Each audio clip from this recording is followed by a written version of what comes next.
Welcome to the Landlord Profitability Playbook Podcast, where we share the best practices we use to help our residential real estate investor clients automate their rent collection and get on with their lives. Check out the show notes at www.landlordprofitabilityplaybookpodcast.com. This show is brought to you by Roost Real Estate Co. Property Management. To learn more about our company and the services we provide, visit www.managewithroost.com. Now, here's your host, Chris McAllister.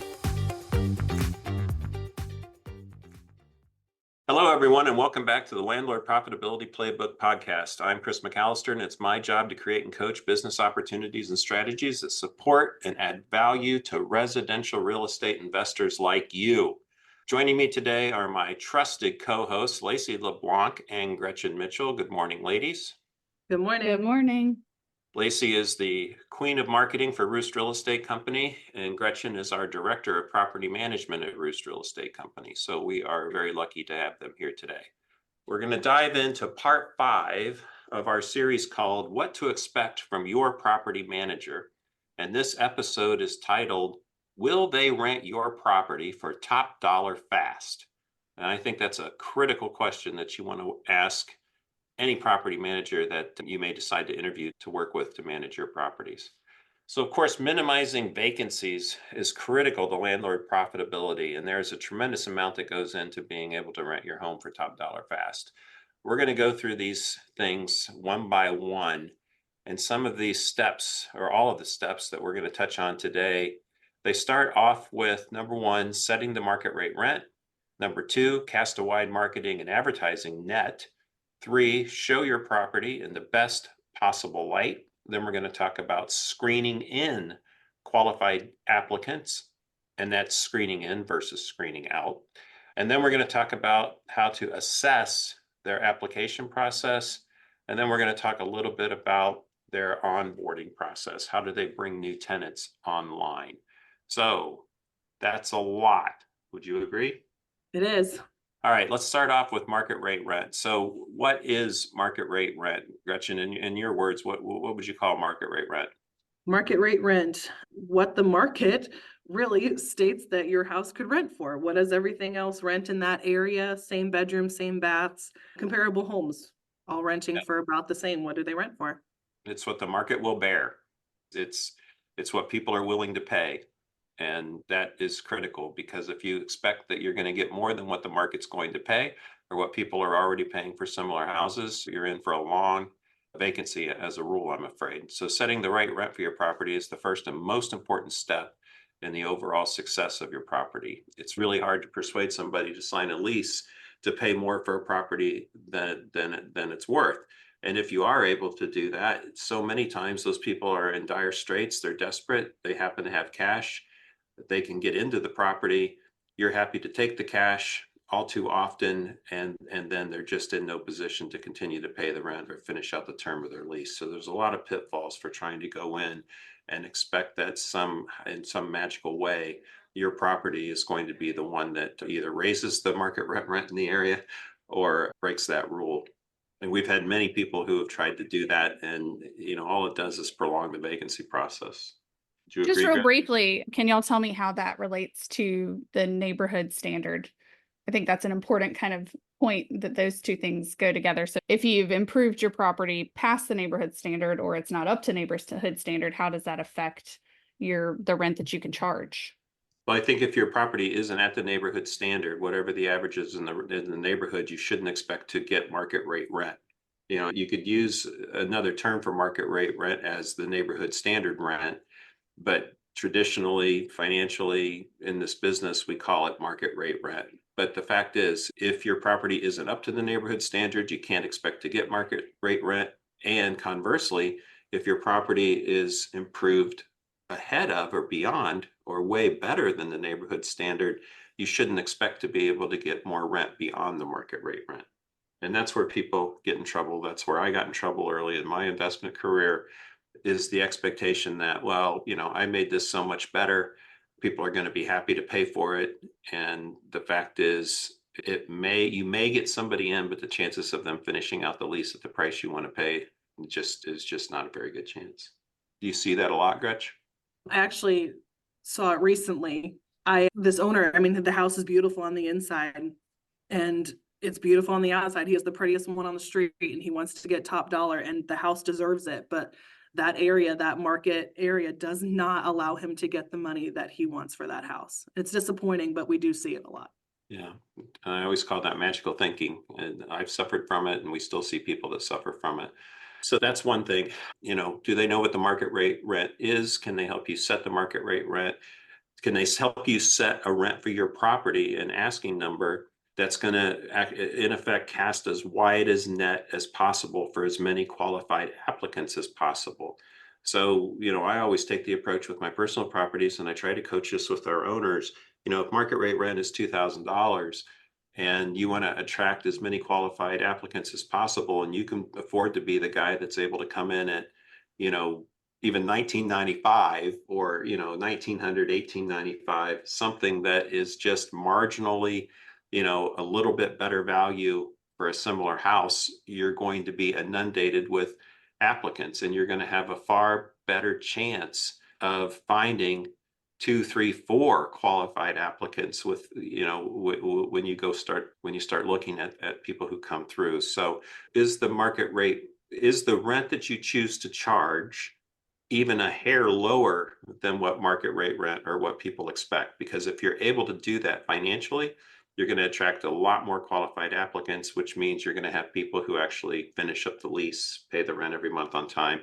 And of course, there's a much, much better chance that they're going to leave that property in a better condition when they leave than even when they got it. We want people to be able to comfortably afford the rent, right? We don't want this to be a strain. We don't want to increase their anxiety. We want them to feel, if not good, we want them to feel that what they're paying is very fair.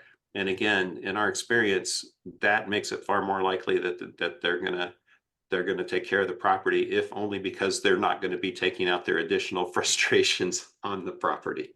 And Yeah, we talk a lot about, sorry, Chris, we talk a lot about, my Nana and her properties here.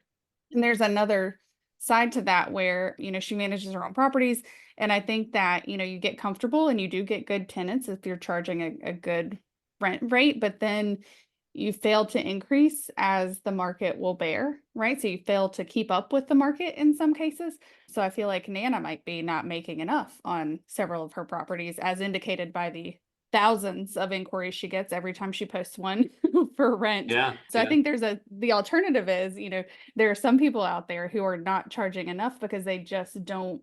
You get good tenants, or you have a lot of properties and if you don't keep your eye on the market, you could really be losing out, hundreds of dollars per month times however many properties you own. It's one thing to make a conscious decision that you're going to keep this tenant who's been with you for 20 years or whatever it is, and you're below market rent, but you also know this person's not going anyplace. That's a business decision. What's really sad is, though, when you have people who just aren't even aware of what the market rate is, and they just keep doing what they've always done, and many times they're leaving money on the table.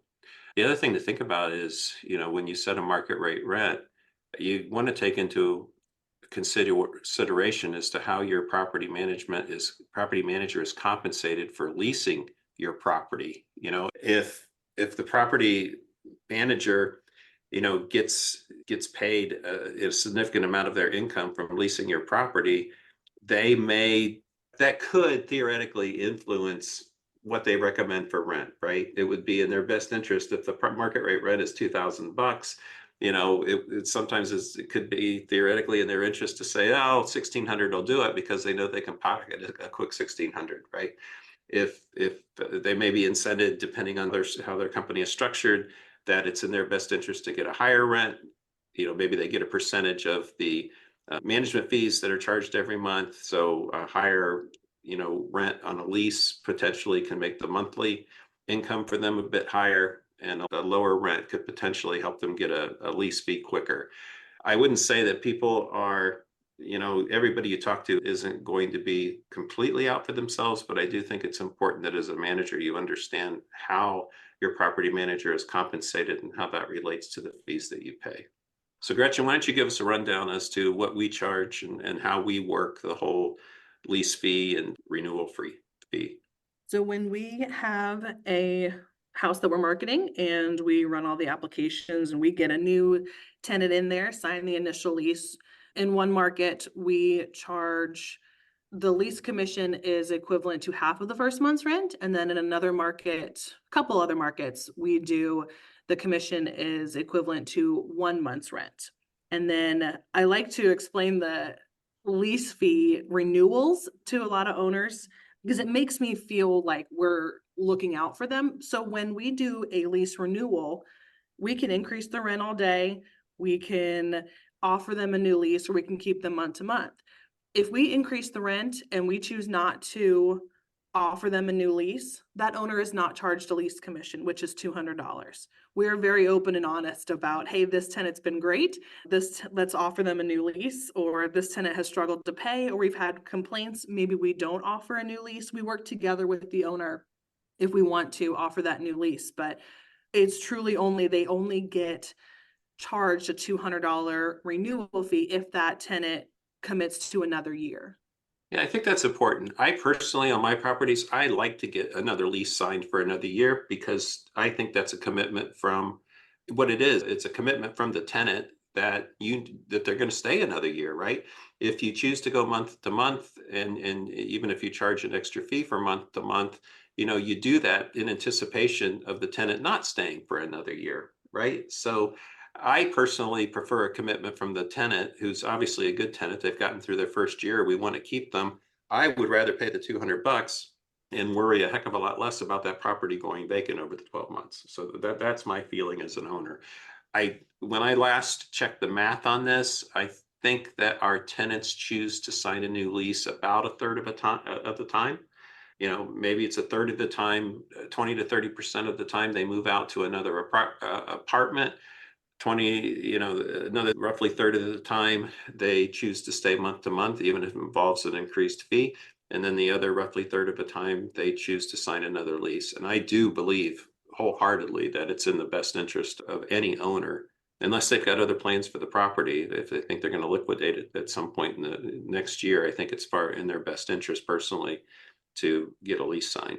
The other thing I wanted to talk about is yes, in the Springfield area, which is a far different market than say Columbus or Florida, our lease fee is half a month's rent. And then in the Columbus area and the Melbourne area and so forth, we charge a full month's rent. That's competitive. That compensates us for the effort and work involved, and it makes great sense for our owners. But the other thing I just want to touch on with our lease fee, in our property management agreement, in the PMA, we do offer a guarantee, right? So we say, and I'm just going to read these couple of paragraphs, management will re-rent the property at a reduced rate of 0% for the first full month's rent if previous tenant defaults and vacates within 90 days. So what we're saying is, if, and again, we tend not to put people in without consultation with our owners, right?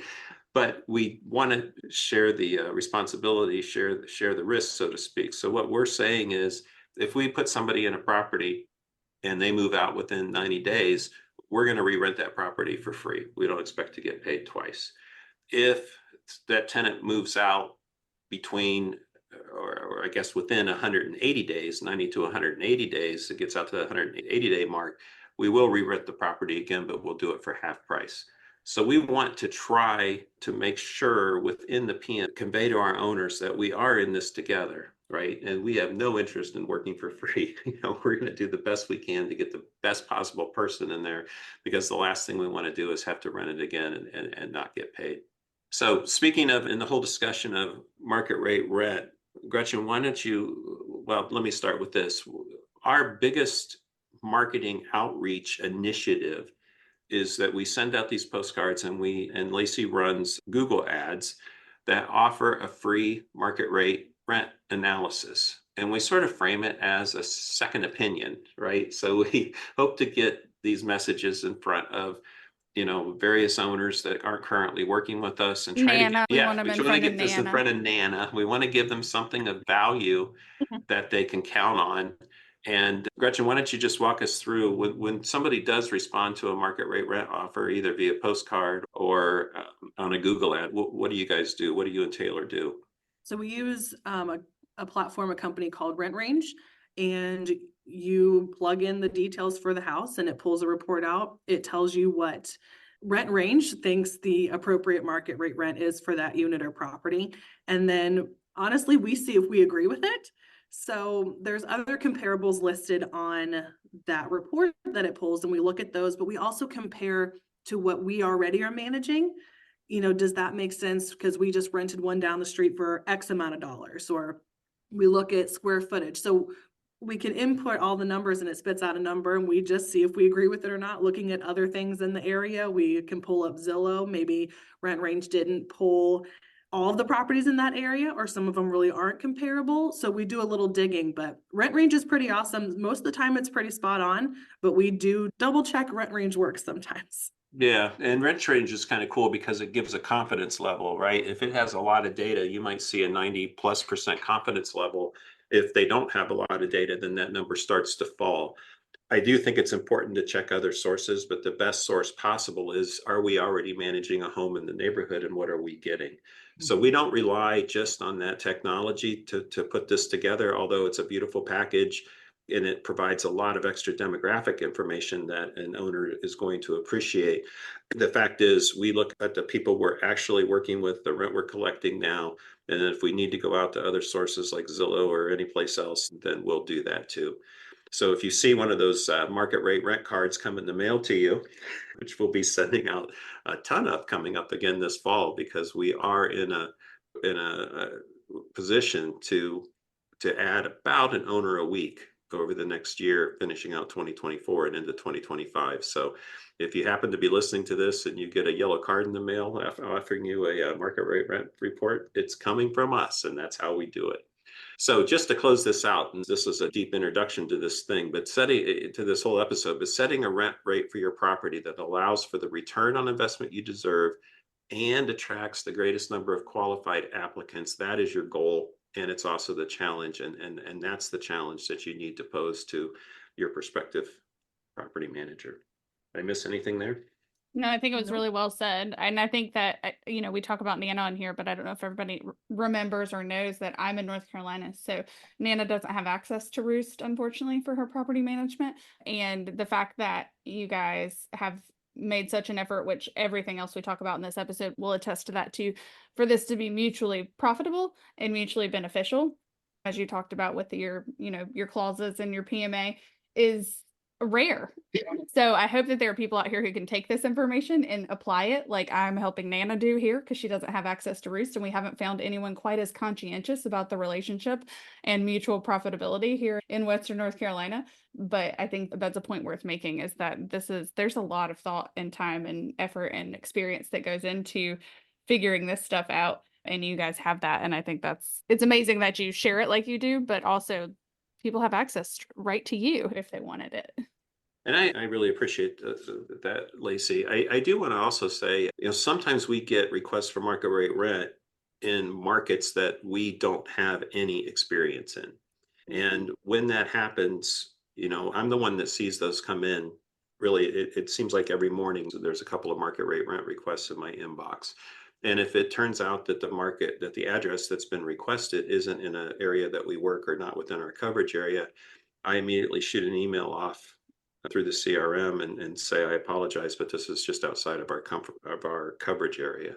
So I'm sorry when that happens, but I think it also speaks to the fact that we don't just take Rent Range's word for anything. If we don't have practical experience, actual experience, boots on the ground in a given neighborhood, then we're going to respectfully bow out. And we hope we get to your neighborhood someday. How's that? All right, let's talk a little bit about casting a wide marketing rent. You want to look for your property management company. You want to look at their website, right? You want to see what their available listings for rent look like. If they're using a robust platform like Appfolio or Buildium, their listings should be automatically populating to every other for rent site on the internet. So that's a question you want to ask. If it's not getting out to the whole world on every platform possible, if it doesn't show up in a Zillow search, that should be a concern and something you want to dig in deeper and find out, okay, if you don't have access to that sort of network, then what are you doing? So ask the question. But also bear in mind, like we use Appfolio, and obviously there's a charge to that we pay on behalf of every owner, every door they own every single month to Appfolio. But bear in mind, if you're talking to a company and they happen to use Appfolio or a building, and you want to ask specifically, are you on Zillow or apartments.com? And the reason I say that is Zillow and apartments.com require an additional fee, and sometimes that additional fee is charged extra and tacked on to whatever fee that you're paying for leasing. So I've seen a different company's website, for instance, that if they're going to advertise your property on Zillow, it's an extra $30 to $50 because that's roughly what it costs them. So at our company, we pay extra for Zillow. We do not pay extra for apartments.com. And quite frankly, we've never needed it. I think, Gretchen, we had an owner who wanted us to advertise on apartments.com, and we did do that for them. And I believe we charged them back to do that. But the fact was, I don't remember that being of any help whatsoever. Did it make a difference? I don't think so. We do have one owner that does it himself, and he pays for that, but he puts all of our information in. So any leads would come to us. He just pays for it directly. Yeah. And from our experience, that's an expense that I personally, I think he could probably see. Yeah, I don't think much really comes from it. A lot of it Zillow, the sign in the yard is a lot. Our website. It is amazing how much the signs in the yard still matter. I mean, just They do. no question about it. So at the end of the day, it might be on every platform in the world, but if they don't have a sign in the yard, they're missing the boat. So please ask that question too. How do you put a sign in the yard? How do you put a sign in the yard? And how do you keep the sign in the yard? Because sometimes we put like 5 signs in a yard, depending on where it is. If it's on a corner, we would line up that baby. Well, I also remember, depending on the neighborhood, that we would attach the sign to the house itself because it was less likely to have kids steal it or something like that. Yeah, so, we just did that. We actually just zip tied one to a porch rail this week. Yeah. So signs still matter. It's low tech, but it still matters. So, all right. And you also want to show your property in the best possible light. You want to get the best pictures you can. And, I think Brenda for us does a pretty good job at that. If we have a really super incredible rental, it's something that, maybe is in the $2,000-$3,000 a month range, then, we'll talk to the owner about doing a, like a 3D video or some sort of package that, they can keep forever. We use a company called Wow these days, and we use it for our sales side of the business, but it's also available to an owner who has a higher end property that wants to see a superior marketing plan for their rental property.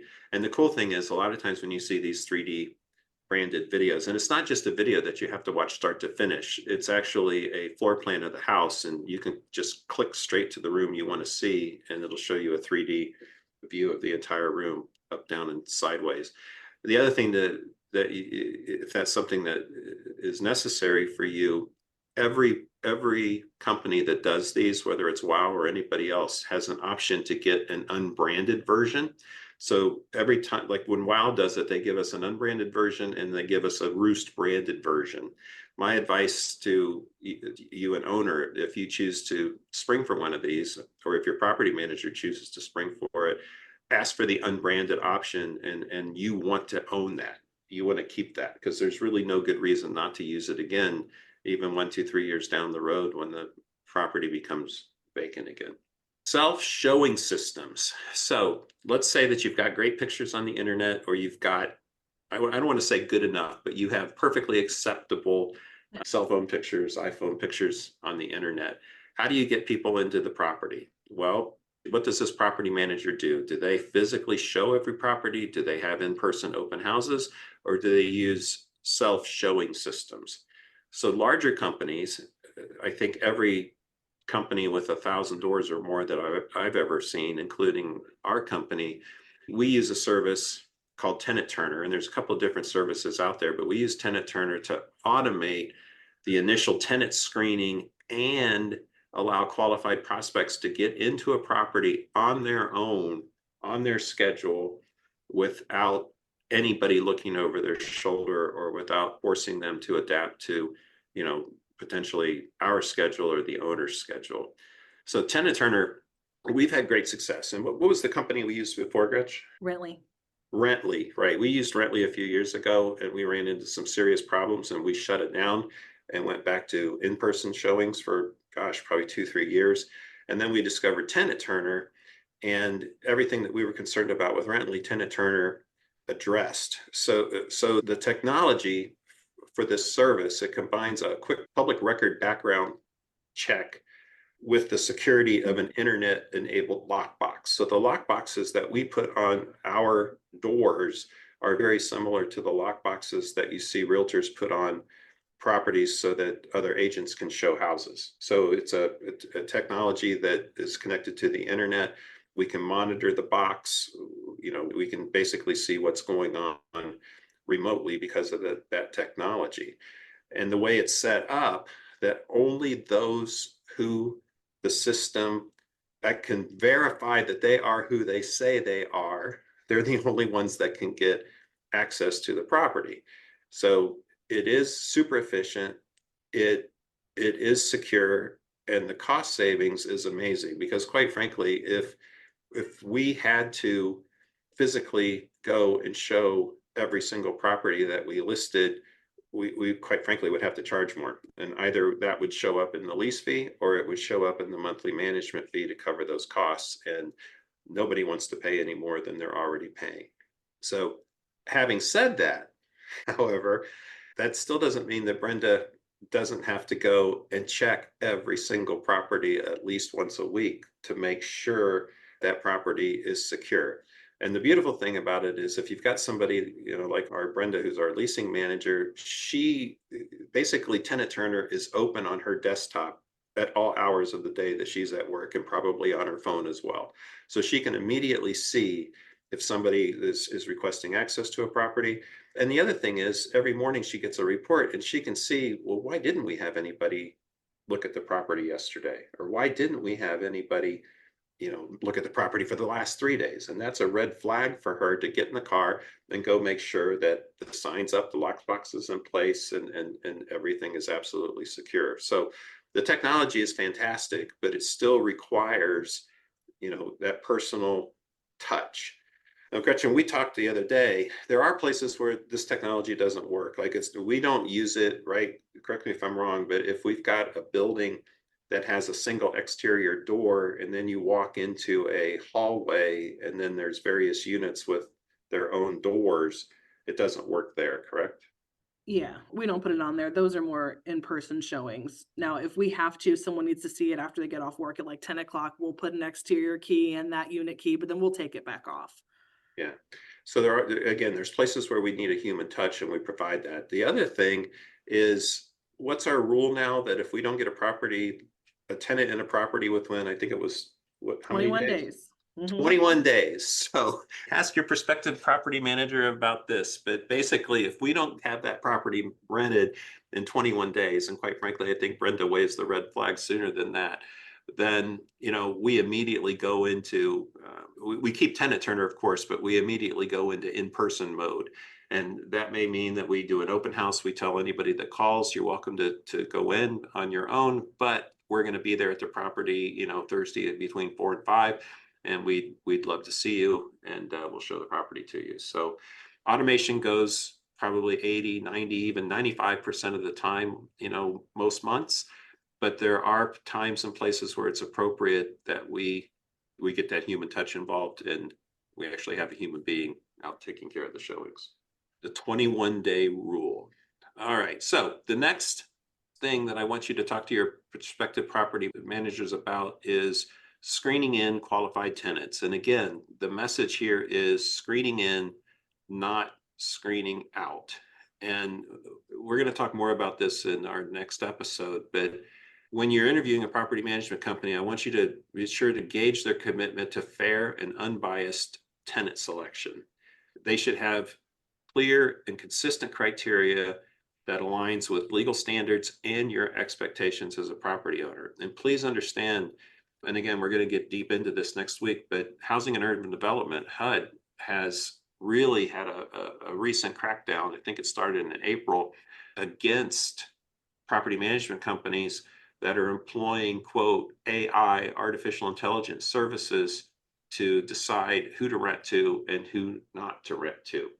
And basically, HUD is saying that is unacceptable, that if you, at a minimum, are using those as an aid or as a tool, that you have to basically review the recommendation. And you personally, as a property manager and in turn an owner, have to catch anything that comes out as biased or unfair from that technology. So again, screening in is what you want to do. And the key to doing that is to cast the widest net that you possibly can.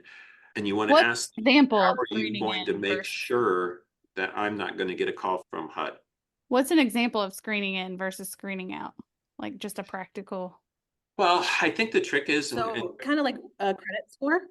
Sorry, but like a credit score. So a credit score could be kind of low, but we remember maybe that's why they're renting at this time. But we look and see what's on the credit, right? So it's not like, okay, you didn't pay medical bills, education loans, things like that. We look to see the details of the credit. Is it, a Columbia gas bill? Is it an electric bill? Is it a previous landlord? So we dive deeper into not just the score, but why the score is what it is. yeah, and that's part of the And we HUD want to privacy screen explicit. in, so we try to even help people. Right. Go We ahead, got to sorry. screen people in, and you can't just go by the credit score. You can't just go by what the AI says. You've got to look for reasons to put somebody into a property, not looking for reasons to keep people out of the property. I think that's the best definition of screening in versus screening out. At this point, HUD doesn't want us to use credit scores at all. And if we use a credit score, it has to be sort of, it can't ever be the determining factor. We're not allowed to use credit scores if it involves medical bills at this point at all, quite frankly. And again, there's a difference between somebody with a low credit score who's already always paid their rent. So sometimes a commitment to screening in versus screening out means that your property manager is going to do everything they can to contact previous landlords and try to get a fair recommendation over the phone.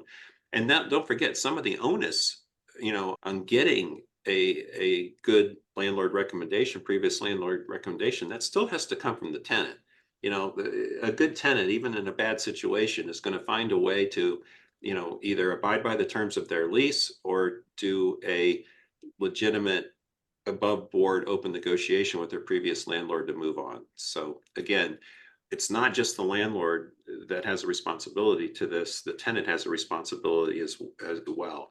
They have to do what they have to produce the information. They have to tell the story. They have to provide the documentation that helps us screen them in versus not having that and getting screened out. Yeah, I think this is just one of those, this is like, to me, the riskiest part, right? Like the real risk, the riskiest part here. And I think this is one of the quote unquote easiest parts to try and cut corners or automate, or like you said, people are using AI, when it sounds like this is really the part that needs to be hands-on, brains on, eyes on. And these other things, where we're talking about, tenant turner and being able to show your property, or, wow, and being able to have a video of your property, those things probably feel pretty cost prohibitive to property managers who own their own properties, or, smaller property management companies. But by automating those things and investing in that, I feel like it allows you guys to focus your time, your human time and energy, on the things that really matter, like screening in applicants and, the 21-day rule and all that good stuff. So I feel like this is one of the places where a lot of property management companies and property owners try to make things quicker and easier, because it is such a manual and time consuming task that requires someone who knows what they're doing to do it. You can't just hand it off to an intern, but I feel like that's backwards. Does that make sense? There was a phrase that was going around for years. I haven't heard it recently, but it was high tech, high touch. And it almost got to be a cliche. But the fact is, we use as much technology as we can possibly use in service to our owners' profitability and our own profitability. Because if we're not profitable, we're not going to be there for the owners when they need us. But if you don't have that commitment to having that human touch.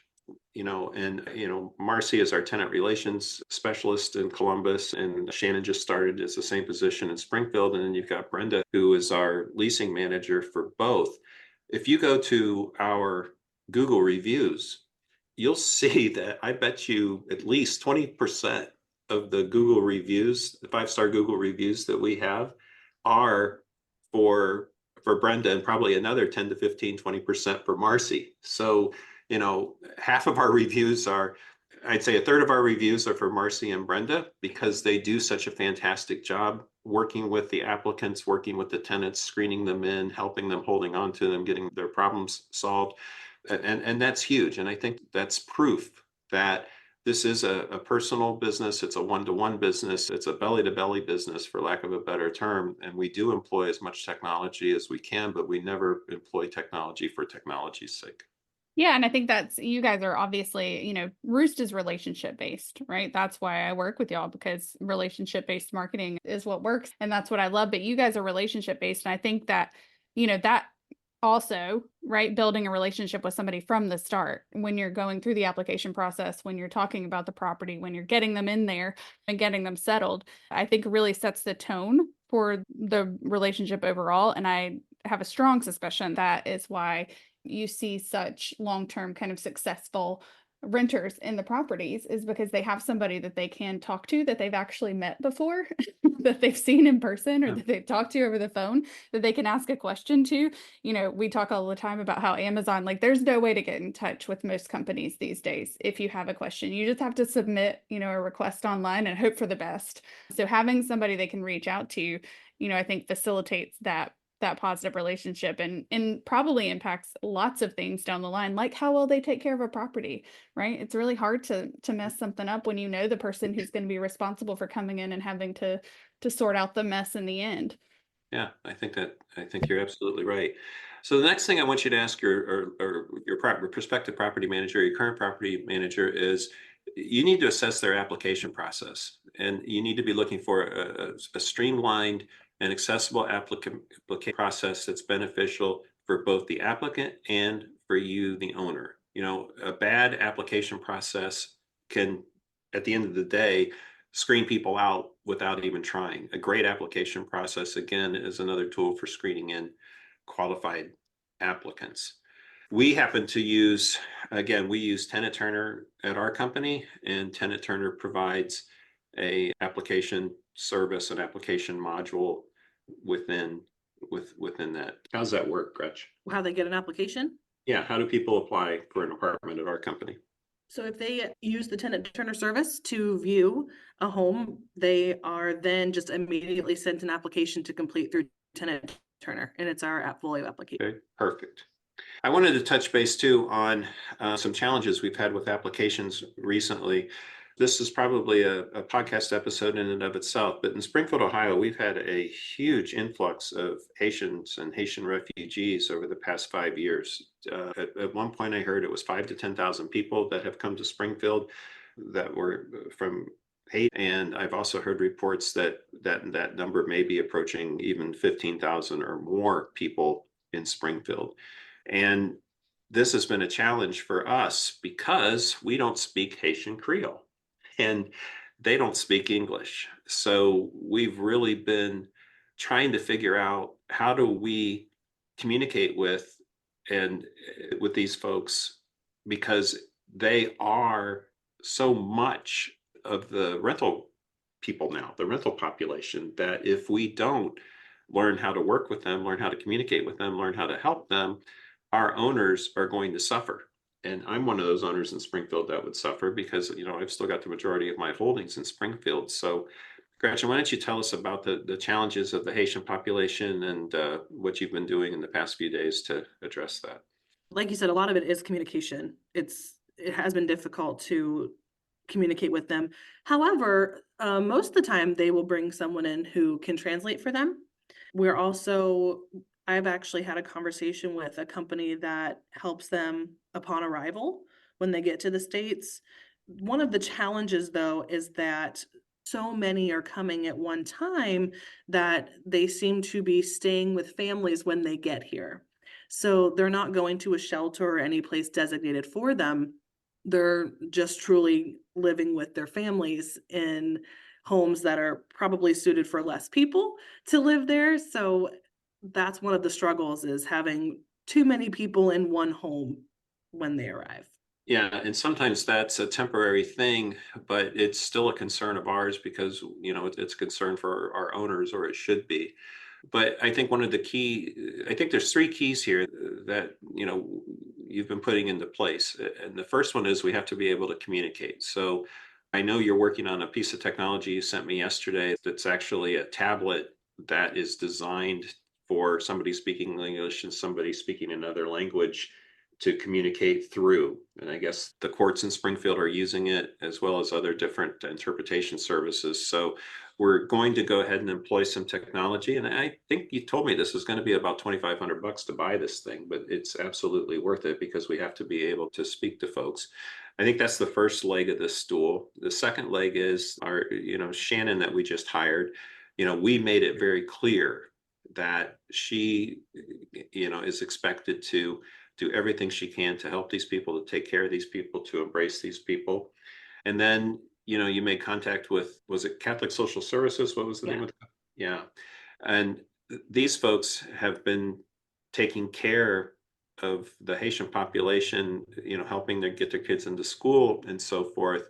And, they volunteered that whenever we have a tough situation or a situation we're concerned about with an existing tenant or with a new tenant coming in, that they will come to the office and partner with you or Shannon or Tina and help make sure that we convey, the appropriate expectations, of what we expect of them as tenants, and just as importantly, what they can expect from us as landlords on behalf of our owners. So I'm really proud of, how you and the team has embraced this, because again, yes, it's the right thing to do, but it's also the right thing to do for our owners. And if you have to rent to the people that are in your community, if you're going to be a successful landlord. So I know that's a little bit of an aside, but every community has challenges.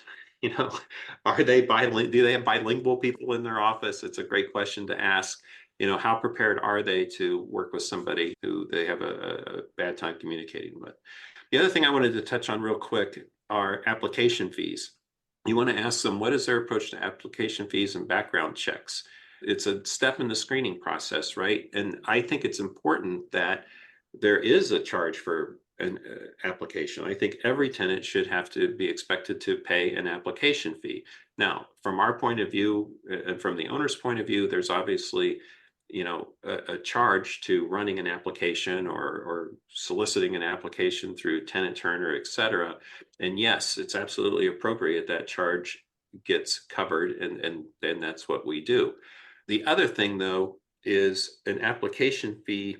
Also, paying an application fee shows a commitment on the part of the tenant to do their part in the process, right? It's very unusual that somebody's going to pay an application fee. I forget what we're charging these days, $65, I think. Is that our current application fee? Yes, it is 65. Yeah, and I know in Columbus, there's application fees that, $100 and above.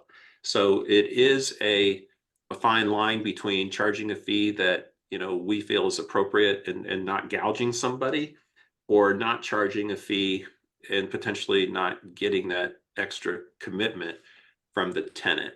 So ask them about the application fee, ask them what that fee covers, how much it is. And the other thing to ask, is that fee refundable? And if so, under what circumstances is it refundable? So, Gretch, why don't you tell us? I know that if we collect an application fee for somebody and their property is contingent on a Section 8 inspection, tell me how that works. So we would really only refund an application fee if we didn't spend the money to run it, or if something happened to where, a Section 8 inspection happened. So we have somebody applied, they paid the fee, they're approved, we do the Section 8 inspection, the inspection come back with repairs, and the owner isn't comfortable making those repairs for whatever reason, and that person can't move in, we would refund it then back to them. And I'm also confusing the application with the deposit there. With So the I security apologize deposit. Yeah, for the so that security deposit. happens So I too. apologize for that, but That's okay. It happens too, though, with the security deposit. Same way, they say pay the security deposit to hold the property. And if it's at no fault to the applicant or a future tenant that they can't move in, that's when we refund it. and sometimes that money comes out of our own pocket, but it's the thing to do. Yeah. We also, so again, with this whole new HUD guidelines from last April, we've written a blog post where basically we've just posted our company policy regarding application fee refunds. So in the show notes of this, we're going to go ahead and have a link there, and you can actually read what our company policy is when it comes to refunding applications. So we make this available, obviously, to our entire staff. We make it available to our owners, and most importantly, we make it absolutely available to our tenants. So they know what the rules are before they commit, money that, they don't want to waste. So I think that's important too. So when you're doing your due diligence, a good question to ask. The other thing quickly as we start to wrap up is, what does their tenant onboarding process look like? So things to look for, things to ask for, lease signing. Again, if these folks don't come in and close after all this work, closing, I mean signing the lease, it was all for naught. When and how did they collect the security deposit? Do they pay the security deposit in the first month's rent in person? Do they take cash? Do they not take cash? How do they make sure that utilities are actually turned, that the new tenant actually puts the utilities in their name in a reasonable amount of time so that the owner's not continuing to pay utility bills on a vacant property? What is the process to have them, sign off on the condition of the home? What's it like to get keys? How do they get instructed on how to use their tenant portal? How do they make a maintenance request? Do they get copies of things? It sounds like a lot, and it is a lot, but it's absolutely important. And I think all of us have to put ourselves in the shoes of a potential tenant, because they may not know these things are expected of them, and we have to explain it to them. Maybe it's the first time they've ever rented a property, but this is also a mark of a professional organization. If they have a process of procedure for the tenant onboarding, they're far more likely to do a great job and earn a 5-star review when that tenant moves in, than if they skip some of these steps, or they forget some of these steps, or it's just an unprofessional process to put people in.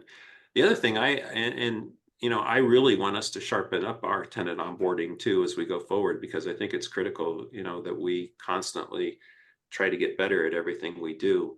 And one of the things that I mentioned to Brenda the other day, and again, for our listeners, this might be something that you want to talk to your potential property manager about.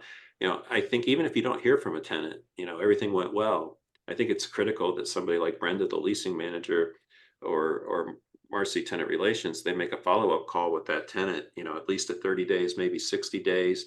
And then, of course, do a follow-up call at least 60 to 90 days before the end of the lease. I think it's important. Sometimes it's out of sight, out of mind, and we only deal with the people who are, knocking on our door at any given time. But I think it's critical that we also reach out to the people who we don't hear from, to make sure that everything's okay and that we're doing a good job, and there's not going to be any surprises for our owners down the road. I think that's a really good point. I think that, your reviews and your reputation, right, as a property management company is something that maybe it feels like tooting your own horn when you talk about how great your Google reviews are or how much everybody loves you, but nobody wants to rent from a property management company that has a bad reputation, right? The problem that poses is, everybody's going to spread the word that, oh, don't rent from, XYZ. They're terrible. They didn't come on time. They didn't do this, or they didn't refund my money when I didn't get the place, or whatever the case may be. But the reputation of the property management company is a key factor in how you're going to be able to, the type of applicants you're going to get, the quality of applicants you're going to get, how many applicants you're going to get. So I think that's important. And I think that, Gretchen, you had mentioned that people were mentioning the Google reviews. New property management clients who were prospects who were calling in were mentioning that they looked at the Google reviews and they were great. And, that's important to property owners, because it, again, it determines, the quality of applicants they're going to get and tenants ultimately in their properties, right? Yeah, it's huge. And I can tell you, I think our average is 4.9. And, it's not that, everybody on the team, we urge them to ask for a review, but we're not saying ask for a 3-star review, right? Our standard phrase is, have I earned a 5-star review today? So, we're basically asking up front for them to go to Google, and if they're happy with us, to give us 5 stars. So that helps a lot. But you can also go look at our reviews, and there are some, bad reviews. There's only a couple of 4-star reviews, but there's a couple of, well, probably more than 2 1-star reviews. But you'll find in every case that, we responded, we either owned up to it, apologized, fixed it offline, or in the case of somebody who just was flat out wrong, we'll try to respectfully explain, I guess, our side of the story. So everybody gets some bad reviews, we do too, but our team works very hard, not just to get great reviews, but to literally, offer 5-star service. And like I said in previous podcasts, I'm so proud of, Gretchen and her team, that we've been able to get that review thing working in our favor. And we've actually signed up owners, just based on that 5-star review score. And it's something that we talk about every single day. Yeah, I think it's fantastic. And worth noting is no one's incentivized, right? The owners, the tenants, none of those people are incentivized in any way to give these reviews. Roost incentivizes its employees to ask for 5-star. Like, that's your culture, right? Like, you want It's on every job your description. It's the top of everybody's job description. The number one duty is, have I earned a 5-star review today? So we are trying very hard to make this a cultural thing that just becomes, as routine as, working by referral or prioritizing relationships. It's number one priority for everybody in this company is, have I earned a 5-star review today? And quite frankly, if we get a bad one, it's a fire drill. And Gretchen hates those days. They happen, not often, but they do. All right. Well, that wraps up today's episode of the Landlord Profitability Playbook podcast. We've covered a lot of ground in this segment. How to ensure your property manager is well equipped to rent your property for top dollar and fast. So let's quickly recap these points. I'm just going to run through them quickly. Setting market rate rent. Understanding market rate rent is essential to attracting the right tenants without overpricing or underpricing your property. Casting a wide marketing and advertising net. Effective marketing strategies, including leveraging technology and widespread advertising, can significantly reduce your vacancy periods. Showing your property in the best possible light. High quality photos, flexible showing options like self-showing systems can enhance your property's appeal to prospective tenants. Screening in qualified applicants. Focusing on screening in qualified tenants while adhering to fair housing laws ensures a broader pool of potential successful tenants and a better fit for your property. Assessing the application process. A streamlined, accessible application process that uses technology like Tenant Turner can improve efficiency and tenant satisfaction. And audit their onboarding process. A thorough onboarding process, including lease signing, utility setup, is critical to setting clear expectations and starting the landlord-tenant relationship on the right foot. So by following these strategies, you'll minimize your vacancy, and your property manager can help you maximize your rental income, and that makes it a win for everybody involved. Anything else, ladies? I think we covered I it. don't think so. Okay. Well, thank you all for tuning into today's episode. If you have any questions or want to dive deeper into any of these topics, feel free to reach out to us at www.investwithroost.com. And don't forget to subscribe to the podcast. And God forbid, leave us a review. Let's make it a 5-star review. If you found this interesting, we'd appreciate that. Your feedback helps us continue to provide valuable insights and tips to help you succeed as a residential real estate investor. Thank you very much, and we'll talk to you next time. See you next time. There we have it. Thanks for listening in. If you want to continue the conversation, go to www.landlordprofitabilityplaybookpodcast.com.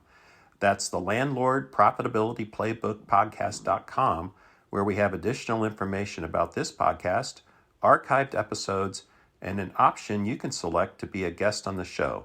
We'll be back next time with another episode of the Connect, Practice, Track, and Grow podcast.